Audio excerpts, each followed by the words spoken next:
Again, the Red Sea area becoming a hotspot for maritime conflict to begin in the region, and it has already. Tensions are spilling over from Gaza to the Red Sea as fears of a maritime war continue to mount. Now, the Red Sea has become the new battleground, with Yemen's Houthi rebels attacking cargo vessels that are en route to Israel through the southern Red Sea. Today, let's decode who are the Houthis and why are they getting involved in the war between Israel and Hamas militants, that also in the Red Sea.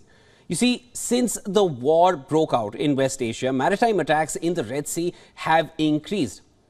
Now, here on the map, you can see the total number of attacks carried out between November and December.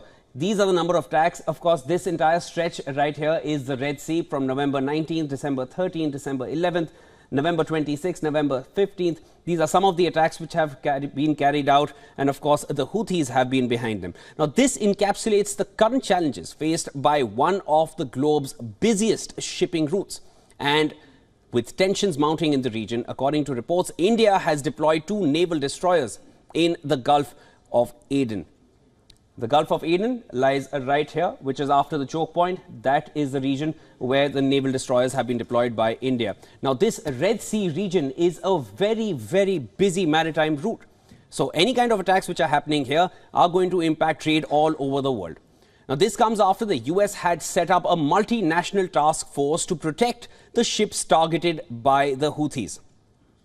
With the latest threats coming from the Houthi rebels, 12 shipping companies have either suspended their trade route through the Red Sea or they have now diverted their vessels away from the Suez Canal. The Suez Canal is at the northern tip of the Red Sea. Now, via the Cape of Good Hope. Now, that is essentially the new route that they're trying to take. They are trying to go across Africa instead of going right through the Red Sea. For the next 2 weeks, this is what is expected to happen. With the rise in maritime attacks in Red Sea by these fighters, we're talking about the Houthi rebels here. Let me tell you who these Houthis really are. We've been mentioning them since several weeks because of the attacks that they've carried out. They've released several videos as well. But who are the Houthis?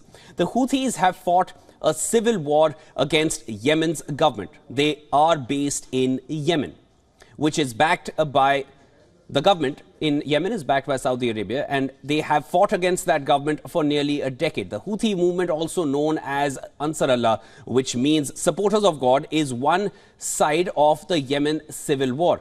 It emerged in the 1990s when its leader Hussein al-Houthi launched Believing Youth, a religious revival movement for Zaydism, which is a centuries-old subsect of the Shia Islam sect. Now, the Zaydis ruled Yemen for centuries, but were marginalized under the Sunni regime that came to power after the 1962 civil war. This led to Hussein al-Houthi to launch Believing Youth to represent Zaydis and resist radical Sunnism. And since then, his closest followers became known as the Houthis.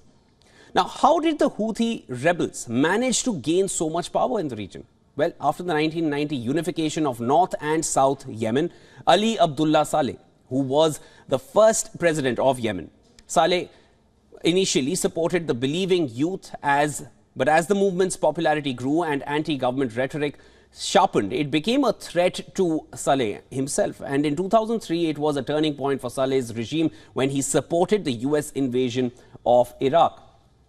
Now, that was an essential turning point, which many Yemens opposed.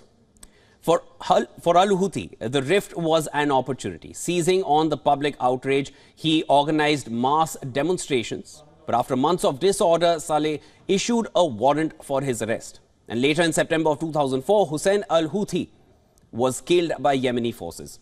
Despite Houthi getting killed, his movement has since lived on. The Houthi military wing grew as more fighters joined the cause. And encouraged by the early Arab Spring protests in 2011, they took control of the northern province of Sada and called for the end of the Saleh regime. Now, let me tell you who are their allies. The Houthis are backed by Iran. Iran, of course, for the longest time has been an arch rival of Saudi Arabia. And Iran began increasing its aid to the group in 2014 as the civil war escalated and as its rivalry with Saudi Arabia intensified. According to reports, Iran has provided the group with weapons and technology like sea mines, ballistic and cruise missiles and drones. The Houthis also form a part of Iran's axis of resistance.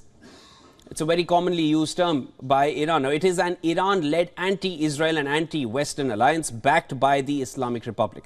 Along with Hamas in Gaza and Hezbollah in Lebanon, the Houthis are one of the three prominent members of this axis of resistance that the alliance has that have launched attacks on Israel in recent weeks. And all the attacks that we're seeing recently in the Red Sea are also being backed up by the Houthis, and they are openly claiming them as well.